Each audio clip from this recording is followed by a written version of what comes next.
رسول اللہ صلی اللہ علیہ وآلہ وسلم نے فرمایا، بیٹی بھلا تیرے لیے کون سی چیز رکاوٹ ہے کہ تم وہ کلمات سنو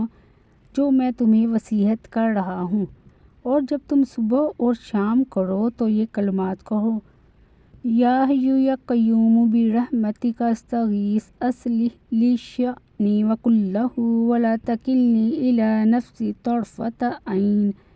اے زندہ و جاوید، اے کائنات کے نگران، میں تیری ہی رحمت کے ذریعے سے فریاد کرتا ہوں کہ تو میرے سب کام سنوار دے، اور آنکھ جھپکنے کے برابر بھی مجھے میرے نفس کے سپرد نہ فرما۔ نبی صلی اللہ علیہ وآلہ وسلم نے فرمایا، میرے نزدیک سب سے زیادہ برے لوگ وہ ہیں جو چغل خور ہیں، اور وہ لوگ جو آپس میں محبت کرنے والوں کے درمیان جدائی ڈالتے ہیں، اور وہ لوگ جو بروزمرہ لوگوں پر الزام لگاتے ہیں۔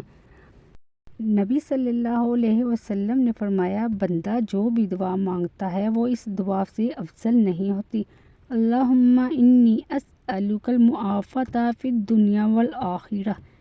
رسول اللہ صلی اللہ علیہ وسلم نے فرمایا،